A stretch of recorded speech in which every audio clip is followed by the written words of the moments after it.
बच्चों हम बात कर रहे थे कक्षा 7 के अध्याय संख्या 8 की, जिसमें हमने 2 भाग पूर्ण कर लेते हैं। उन दोनों भागों में हमने बच्चों परमेश्वर के विचार और जो दर्शन और भक्ति है उनके आधारभूत तत्वों को समझने की कोशिश की।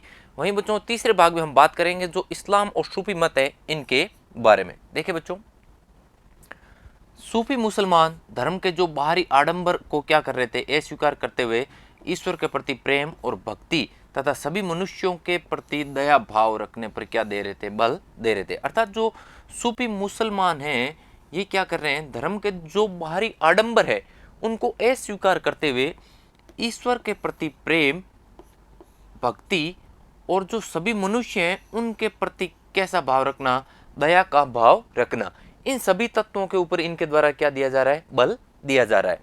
इस्लाम ने एकेश्वरवाद का अर्थ होता है बच्चों किसी भी एक सत्ता के अंतर्गत विश्वास रखना। एकेश्वरवाद अर्थात अल्लाह के प्रति पूर्ण समर्पण का दृढ़ता से इन्होंने क्या किया, प्रचार किया। अर्थात ये क्या कर रहे हैं, एकेश्वरवाद के समर्थक हैं कौन, सूफी मुसलमान। सूफियों के द्वारा एक अलग रास्ता दिखाया गया जो ईश्वर के प्रति व्यक्तिगत समर्पण पर बल देता था।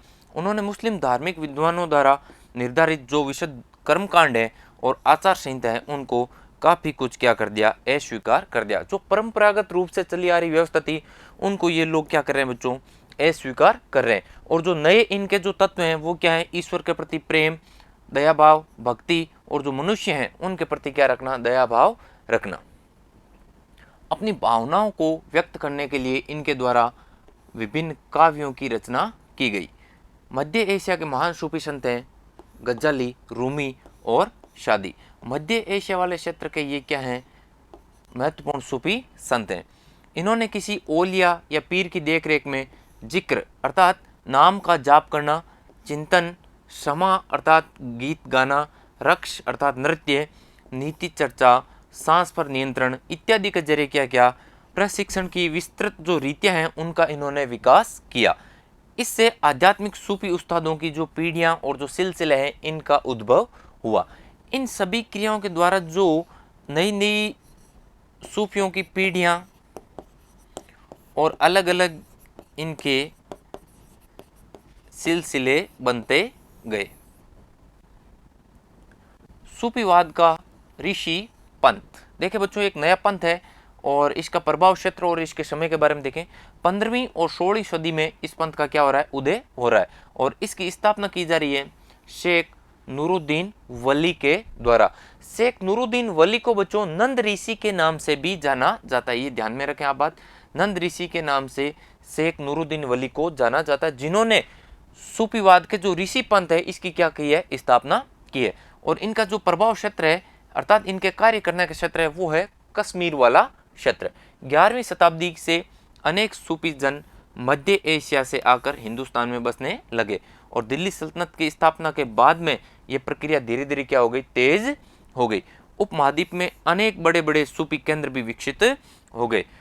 इस डायग्राम में देखा जा रहा है बच्चों जो सूफी है वो आनंदित मुद्रा के अंतर्गत खड़े हैं।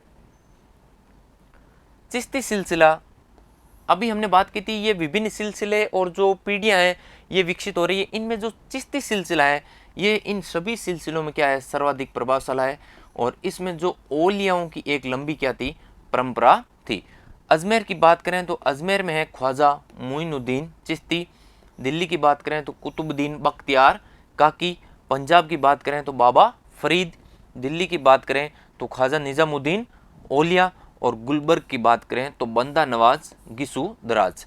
ये क्या है, प्रमुख संत हैं सूफियों के। एक शब्द है बच्चों खान का, इसका अर्थ देखें, सूफी संस्था जहां सूफी संत रहते थे ये क्या कहलाती थी, खान का कहलाती थी। इन खानकाओं में बच्चों सूफी संतों के द्वारा विशेष बैठकों का आयोजन किया जाता था और इनमें सभी लोग क्या होते थे, शामिल होते थे। इनमें जो विषय होते थे इनकी चर्चाओं के वो आध्यात्मिक और सांसारिक प्रवृत्ति के विषय होते थे। अर्थात इस समय लोगों का ये मानना था कि जो सूफी संत हैं इनके पास में एक विशेष प्रकार की चमत्कारिक शक्ति होती है। इन शक्तियों के द्वारा ये जो आम जन या फिर सभी जन हैं उनके जो जितने भी प्रकार के सांसारिक दुख हैं उन सभी को ये सूफी संत क्या कर सकते हैं, समाप्त कर सकते हैं। सूफी संत की जो दरगाह होती थी वो एक तीर्थ स्थल बन जाता था, जहां सभी ईमान और धर्म के लोग हजारों की संख्या में एकत्रित होते थे। इस चित्र में एक सूफी संत को दिखाया गया है। अब बात करेंगे जो उत्तरी भारत का क्षेत्र है उसमें जो विभिन्न प्रकार के धार्मिक बदलाव किस किस तरीके से आए थे उनके बारे में। 13वीं सदी के बाद में उत्तरी भारत में भक्ति आंदोलन क्या हो गया, तीव्र हो गया। इस युग में बात करें, इस्लाम, हिंदू धर्म, सूफी मत, भक्ति की विभिन्न धाराएं, नाथपंथी, सिद्ध और जो योगी हैं, इन्होंने एक दूसरे को क्या किया, प्रभावित किया। नए नए नगर और राज्यों के उद्भव से लोग नए नए व्यवसायों की खोज कर रहे थे। इसके पहले के अध्यायों में हमने देखा था बच्चों कि इस समय भारत या फिर उपमहाद्वीप के विभिन्न क्षेत्र में नए नए नगरों का क्या हो रहा है, विकास हो रहा है। तो इस नगरों के विकास में क्या है कि जो लोग नए नए व्यवसाय भी क्या कर रहे हैं, खोज रहे हैं। विशेषतः शिल्पी है, कृषक और मजदूर इन संतों के विचारों को सुनने के लिए इकट्ठे हो जाते और इन्हीं के द्वारा इन संतों के विचारों का क्या किया जाता, प्रचार प्रसार किया जाता था।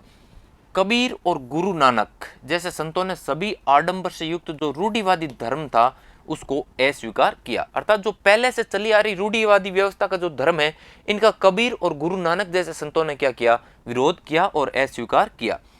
तुलसीदास की बात करें तो इनके द्वारा जिस ग्रंथ की रचना की गई है वो है रामचरितमानस। और जो उत्तर प्रदेश वाले क्षेत्र में एक भाषा बोली जाती है, अवधी भाषा, इस भाषा के अंदर ही इस ग्रंथ की क्या की गई है, रचना की गई है। अर्थात तुलसीदास के द्वारा जो रामचरितमानस ग्रंथ लिखा गया है उसकी भाषा क्या है बच्चों, अवधी भाषा है। तुलसीदास ने ईश्वर को ही राम के रूप में धारण किया, अर्थात इन्होंने ईश्वर को राम के रूप में ही धारण कर लिया। सूरदास श्री कृष्ण के क्या हैं, अनन्य भक्त हैं। और इनकी रचनाओं की बात करें तो सूरसागर, सुरसारावली और साहित्य लहरी है। और इन्हीं रचनाओं के अंतर्गत जो सूरदास के विचार हैं वो हमें देखने को मिलते हैं। बात करें असम के क्षेत्र की तो वहाँ एक प्रसिद्ध विष्णु की भक्ति पर बल देने वाले संत हैं जिनका नाम है बच्चों शंकर देव। अर्थात शंकर देव का कार्य क्षेत्र या प्रभाव क्षेत्र की बात करें तो वो है उत्तरी पूर्वी भारत का जो असम वाला क्षेत्र है वहाँ पे। इन्होंने कविता पाठ की भाषा थी असमी रखी और इनके द्वारा नामघर अर्थात जो कविता पाठ और प्रार्थना करने का स्थान होता था उसको इन्होंने क्या दिया, नाम, नामघर दिया। और इस पद्धति की स्थापना भी शंकर देव के द्वारा ही की जाती है। अर्थात जो नामघर पद्धति है इसकी स्थापना करने वाले कौन है, शंकर देव। इनकी भक्ति का सार है बच्चों एक शरण नाम धर्म, अर्थात एक ही शरण में क्या होना चाहिए, धर्म होना चाहिए। अगली संत हैं मीराबाई। ये रैदास या फिर जो रविदास है इनकी अनुयायी बन गई और राजपूत राजकुमारी है जिनका विवाह मेवाड़ के राजघराने में हुआ था। इनके बारे में सामान्य जानकारी ध्यान रखें तो बच्चों इनका विवाह जो है वो मेवाड़ के राजघराने में हो रहा है और इनका जो जन्म स्थान है वो है मेड़ता नगर जो नागौर में स्थित है। इनकी भक्ति कृष्ण के प्रति क्या है, समर्पित थी और इनके गीत जो हैं उच्च जातियों के नियमों को क्या देते थे, खुली चुनौती देते थे। इनके प्रभाव क्षेत्र की बात करें तो वो है राजस्थान और गुजरात का क्षेत्र। ये चित्र देख रहे हैं मीराबाई का।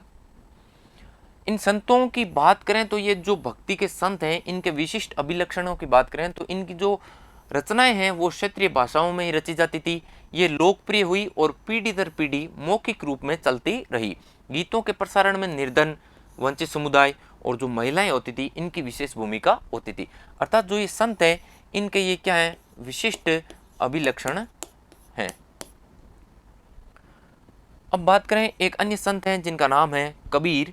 कबीर का जन्म बच्चों 15वीं और 16वीं सदी के आसपास हुआ था और इनका पालन पोषण बनारस में हुआ था एक मुस्लिम जुलाहा परिवार में। इनके जीवन के बारे में बहुत कम जानकारी हमें प्राप्त होती है और जो इनके विचारों की जानकारी उनकी जो सखियों और पदों के जो विशाल संग्रह है इनके द्वारा मिलती है। अर्थात कबीर के द्वारा जो रचनाएं की गई अर्थात सखियां और जो पद हैं इन्हीं से कबीर के बारे में क्या मिलती है, हमें जानकारी मिलती है। कबीर के कुछ भजन बात करें तो गुरु ग्रंथ साहिब, पंचवाणी और बीजक जैसे महत्वपूर्ण ग्रंथों में संग्रहित हैं और सुरक्षित हैं। पूछा जा सकता है कबीर के जो भजन या फिर कबीर के विचार कौन कौन से ग्रंथों के अंतर्गत शामिल किए गए हैं, तो गुरु ग्रंथ साहिब, पंचवाणी और बीजक में है। कबीर के उपदेशों में ब्राह्मणवादी जो हिंदू धर्म है और इस्लाम है दोनों की जो आडंबरपूर्ण पूजा है, बाह्य आडंबरपूर्ण पूजा, इनका क्या किया गया है, कबीर के द्वारा विरोध किया गया है, इनको अस्वीकार किया गया है।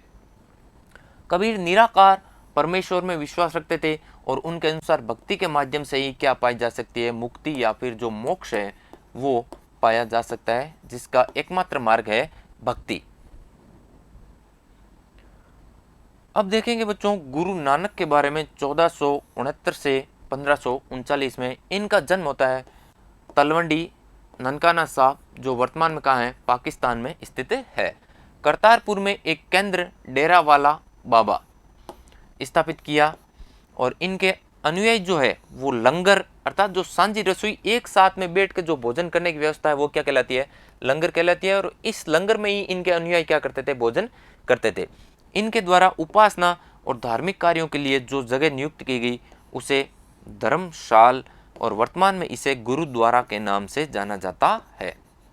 अर्थात उपासना और धार्मिक कार्य करने के लिए जो जगह होती थी उसे धर्मशाल के नाम से जाना गया और आगे चल के कालांतर में इसे गुरुद्वारा के नाम से जाना जाता है और वर्तमान में भी इसे गुरुद्वारा के नाम से ही जानते हैं। 1539 में इन्होंने मृत्यु से पूर्व ही अपना एक क्या घोषित किया, उत्तराधिकारी घोषित किया और इस उत्तराधिकारी का नाम था बच्चों लहणा। लहणा आगे चलकर गुरु अंगद के नाम से क्या हुए, विख्यात हुए।